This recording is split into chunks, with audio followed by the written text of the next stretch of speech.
इंदौर में खजराना गणेश मंदिर की सुरक्षा व्यवस्था को लेकर बड़ा विवाद सामने आया है, जिसमें प्रथम नेशनल सिक्योरिटी कंपनी द्वारा मंदिर प्रशासन पर आरोप लगाया गया है कि मंदिर प्रशासन ने प्रथम नेशनल सिक्योरिटी का टेंडर पास करके 16 दिसंबर 2022 से कंपनी को कार्य शुरू करने की अनुमति दी थी, जिसके बाद से प्रशासन ने कार्य शुरू होने के एक दिन पूर्व 15 दिसंबर 2022 को कंपनी से टेंडर वापस ले लिया है। वहीं इस पूरे मामले के बाद में प्रथम नेशनल सिक्योरिटी कंपनी के प्रोप्राइटर कुलदीप मिश्रा जी से जब बात की गई तो उन्होंने बताया कि हर बार की तरह इस बार भी प्रशासन ने दोहरी चाल चली है।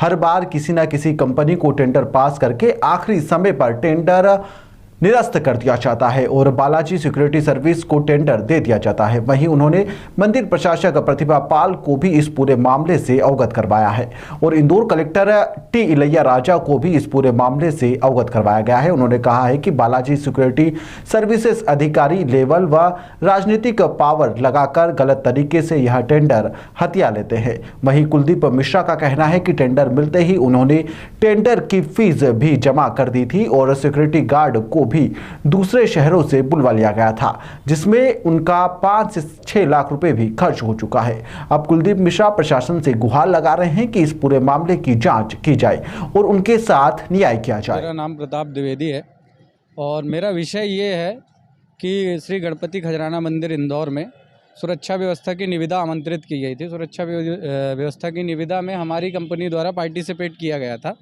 उसके बाद फिर हमारी कंपनी को दिनांक 3/12/2022 को कार्य आदेश दिया गया था।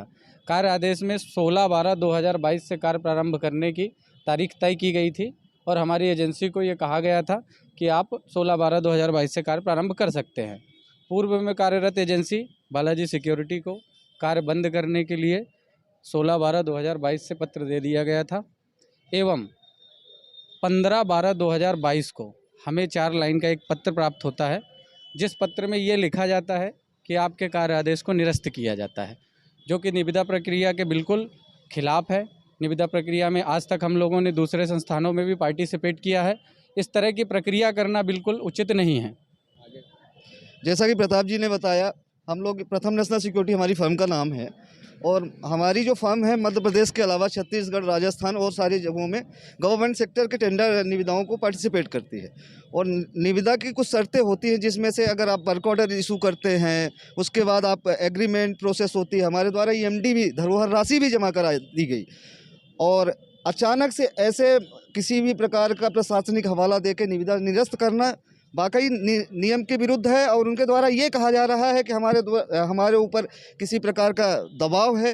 तो ये निविदाओं के नियमों के विरुद्ध तो है ही है। साथ में हमारा जो फाइनेंशियली नुकसान हुआ है, आर्थिक नुकसान हुआ, कर्मचारियों को हमने अरेंज कराया, दूसरे स्टेटों से हमने अरेंज कराया। यहाँ करीब 1.5-2 लाख रुपए उनके आने ले जाने, उनका इन्वेस्टमेंट, निविदा में पार्टिसिपेशन के लिए जो डॉक्यूमेंटेशन था उसमें इन्वेस्टमेंट, करीब 2 से 3 लाख रुपए तो हमारा ऐसे नुकसान हुआ। जबकि आज तक हमारी फर्म जो है मध्य प्रदेश के रेपुटेटेड फर्मों में से आती है, बहुत सारे संस्थानों में हम लोग काम करते हैं। आज तक ऐसा कहीं नहीं हुआ कि जिस दिन हमें कार्य प्रारंभ करना होता है उसके 8 घंटे पहले हमें ये आदेश प्राप्त होता है कि निविदा आपकी निरस्त की जाती है। ऐसा लग रहा है जैसे तानाशाही, सरासर तानाशाही हो रही है। तो ये निविदा के नियम के विरुद्ध है। ये आज हम यही इसीलिए आए थे यहाँ कार्यालय में कि साहब के समक्ष इन सारी चीज़ों को हम प्रकट करेंगे और इसमें हम न्याय की वो करेंगे।